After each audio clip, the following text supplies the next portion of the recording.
신율의 뉴스 정면 승부 2부 시작합니다. 오늘 2부 정법 승부로 꾸며지죠.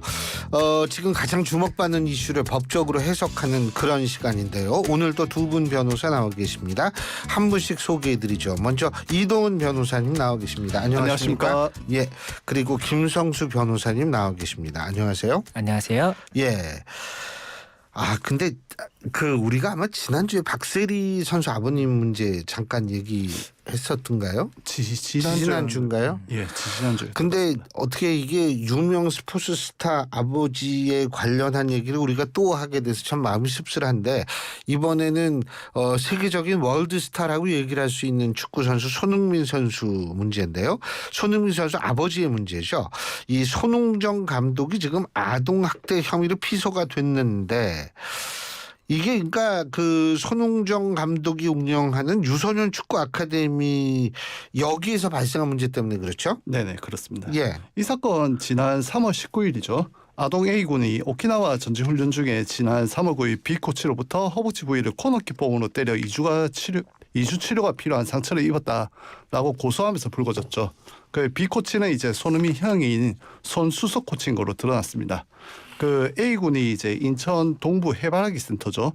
여기서 한 진술에 따르면은 그 당시 손수석 코치가 제한 시간 안에 골대 사이를 반복해 뛰는 훈련을 하던 중 기준을 충족하지 못했다는 이유로 아이들을 엎드리게 하고 코너킥봉으로 그 이제 엉덩이와 허벅지를 구타했다고 주장을 했는데요.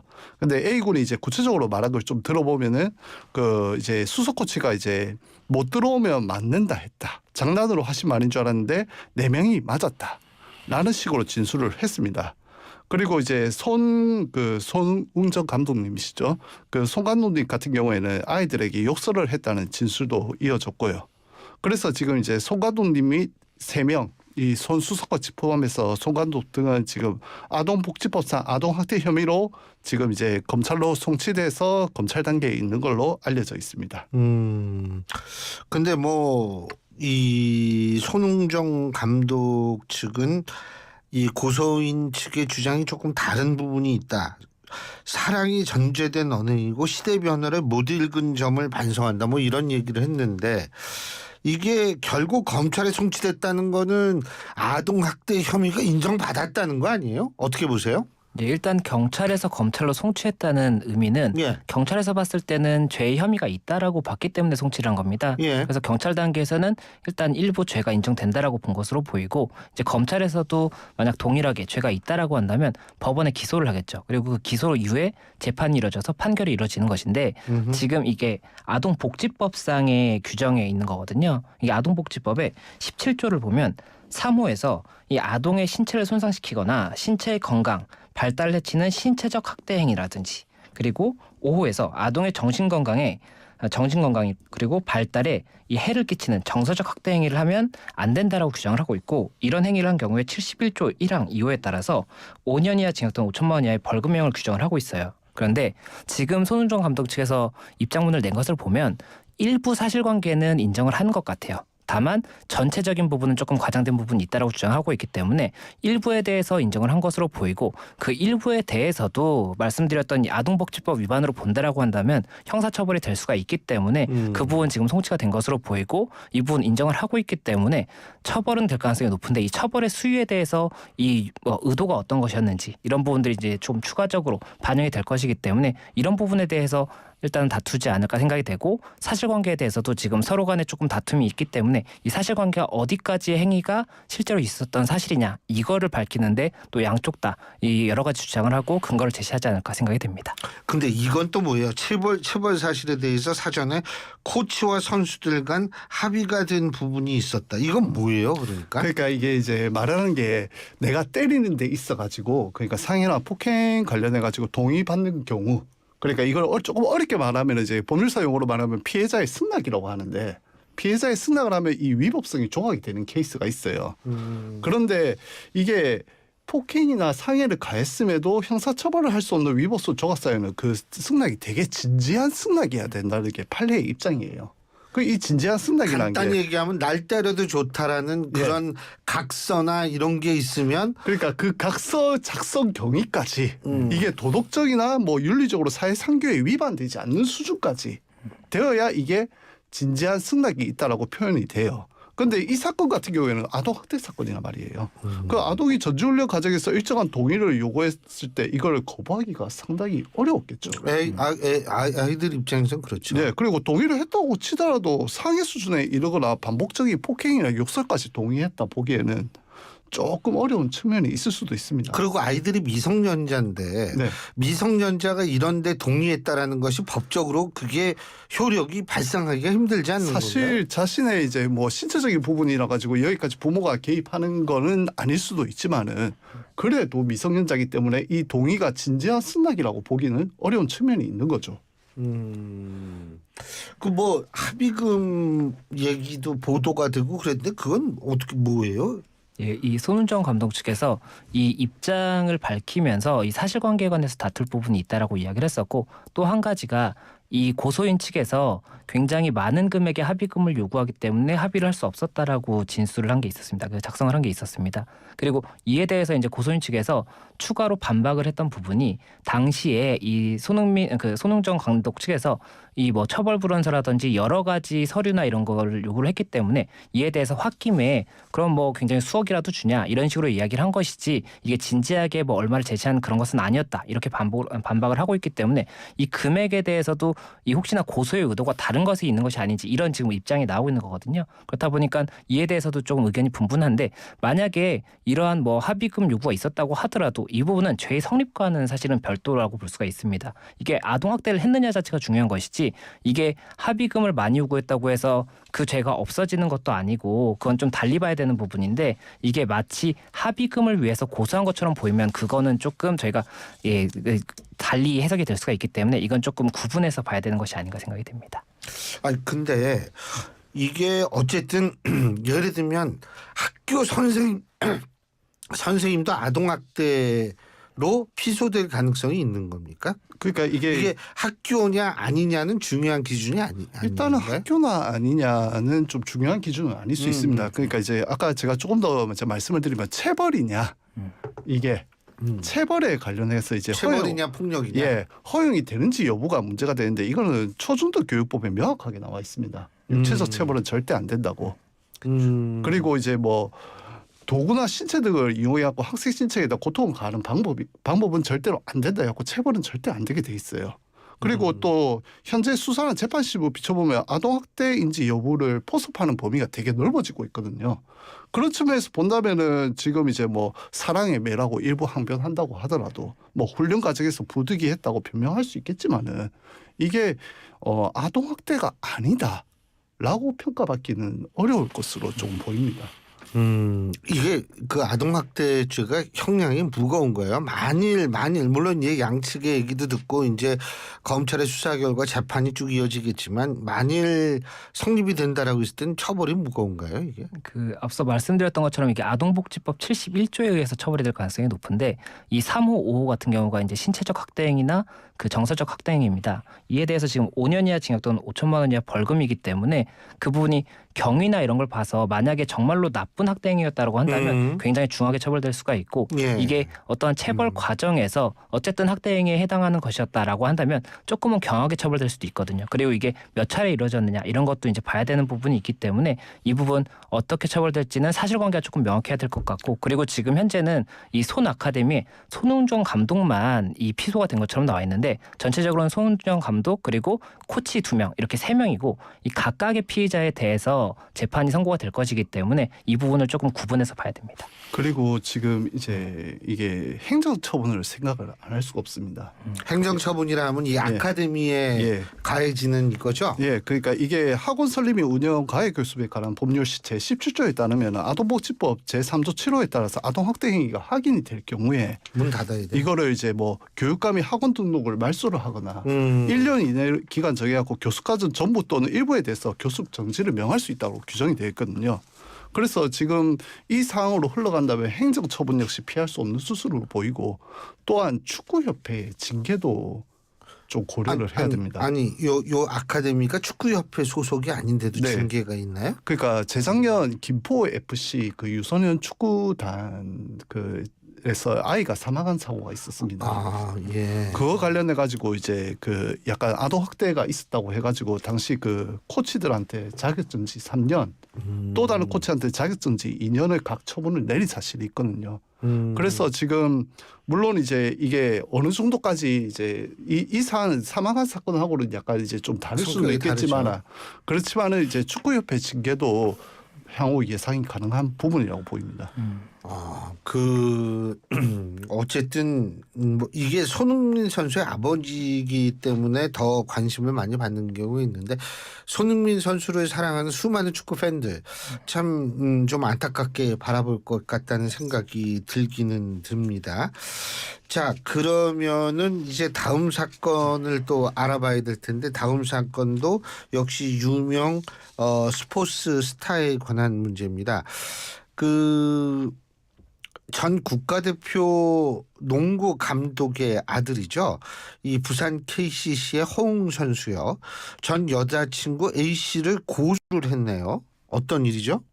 예, 이 허웅 씨가 어제인 26일에 서울 강남경찰서에 고소장을 제출을 했는데 이 피고소인이 전 여자친구인 A 씨 그리고 이 A 씨와 공모했다고 보이는 B 씨 이렇게 두 사람을 고소를 했다는 겁니다. 그리고 이 죄명은 공갈 미수, 협박, 그리고 스토킹 처벌법 위반, 마약류 관리에 관한 법률 위반 이렇게 4가지인 것으로 지금 현재 알려져 있고 이 사실관계를 조금 말씀을 드리면 일단 이 허웅 씨가 2018년 12월 말에 지인 소개를 통해서 이 A 씨를 만나게 됐고 연인 관계로 발전을 했다고 하는데 이후에 성격 차이 그리고 양가 부모님들의 반대로 인해서 여러 차례 만나고 헤어지고를 반복하다가 2021년 12월에 이별을 했다고 합니다.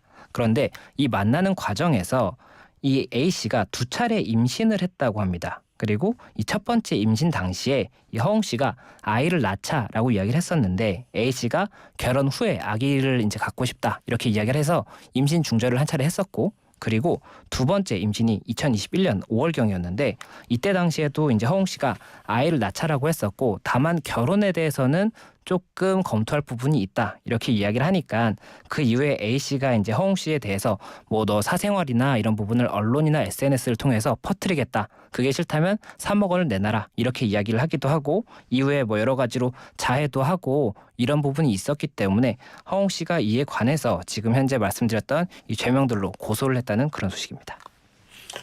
아니 이게 마약도 등장을 해요? 그러니까 이게 뭐 마약을 누가 했다는 거예요? 이게? 그러니까 허웅 씨 여자친구가 이제 마약을 했다는 의미로 고소를 한 걸로 보입니다. 아니 근데 이게 지금 사실 이 스토킹 근데 제가 이 요거 잠깐만 여쭤볼게. 지금 이 임신 중절이라고 얘기하는 낙태요.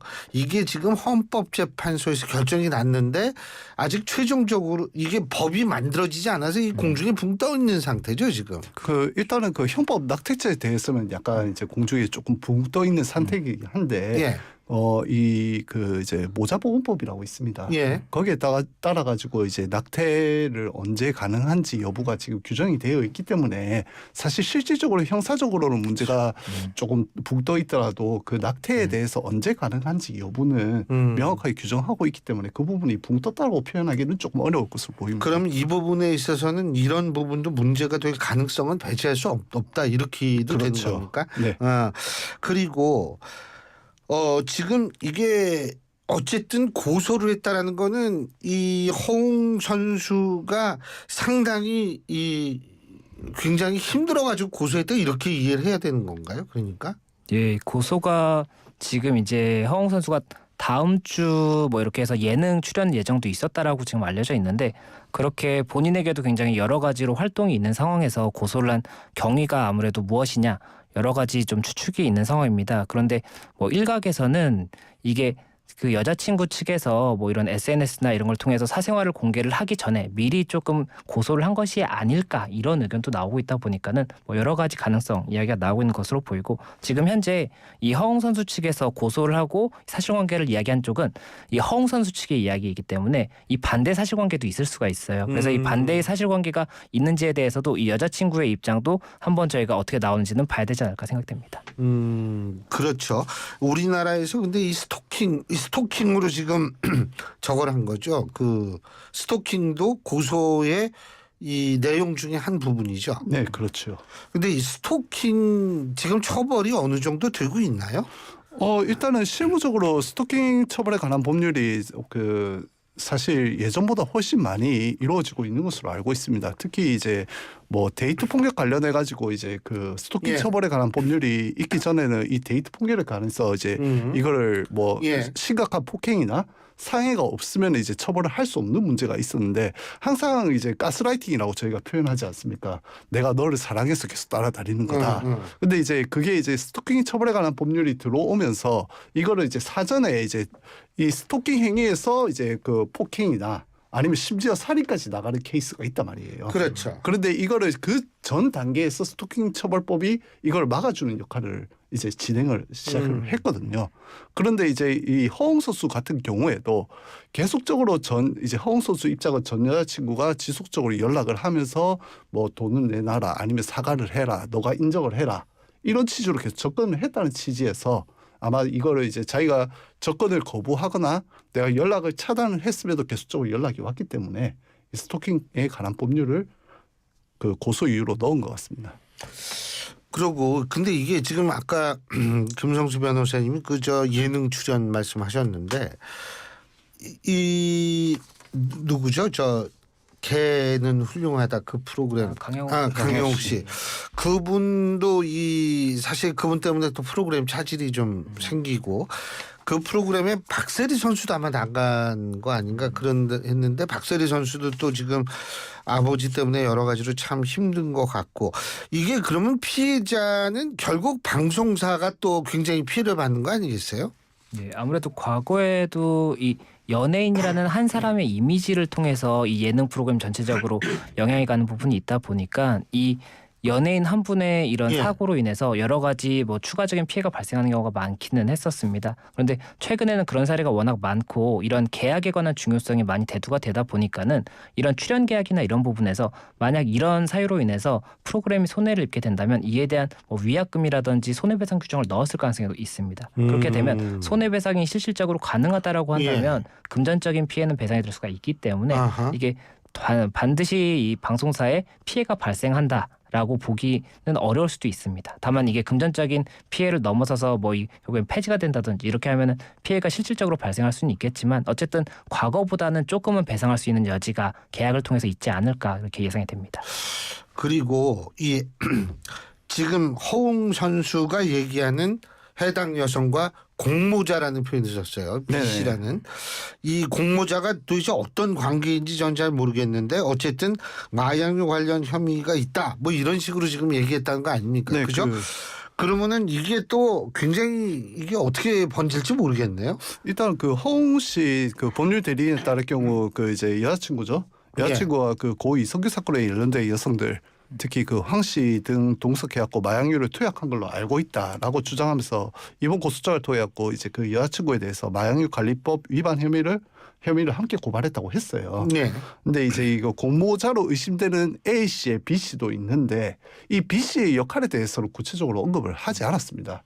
같이 마약을 했는지 아니면은 그 고 이성규 씨 사건처럼 같이 이거를 공모해서 허웅 씨를 협박을 했는지 그 역할에 대해서는 구체적으로 언급을 하지는 않았어요.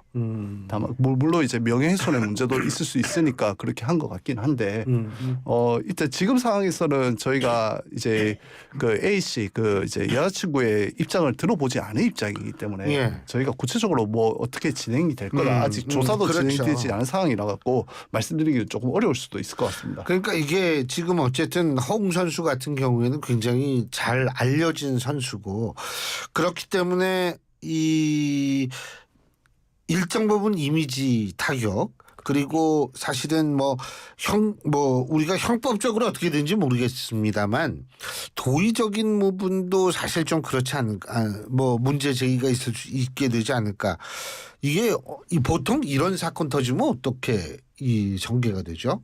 유명인들 그러니까 이 유명인 분들이 뭐 어쨌든 어떤 폭로가 나와서 그에 대한 뭐 고소라든지 대응을 하는 경우도 있고 이번 같이 이런 폭로가 있기 전에 먼저 대응을 하는 경우도 있지 않습니까? 그런데 이런 폭로 관련 사실관계가 이제 알려지는 과정에서 이런 이미지 타격이 있는 경우가 많이 있는 것으로 알고 있습니다. 그런데 그럼에도 불구하고 이분 뭐 먼저 고소를 한다든지 했던 것을 봤을 때는 여러 가지 뭐 사유가 있었지 않을까 조금 예상이 되는 부분이 있고 그리고 이렇게 만약에 금전적인 피해를 입었다. 내가 이미지 타격으로 인해서 어떠한 뭐 추가적인 계약을 할 수 있었는데 그걸 하지 못했다. 이런 부분이 있다고 하더라도 그런 부분은 사실 손해배상에서의 뭐 인과관계라든지 손해금액의 산정이라든지 이런 것이 어려워서 실질적으로 보상을 받거나 배상을 받기는 어렵기 때문에 결국 그런 부분에 대해서는 어느 정도는 감수를 하고 진행을 하게 되는 그런 상황이 아닌가 생각이 듭니다. 일종의 이미지 메이킹이죠. 이미지 메이킹인데 그 이미지 메이킹에 있어서 얼마만큼 잃을 것인가를 계산을 하고 들어가는 측면이 있습니다.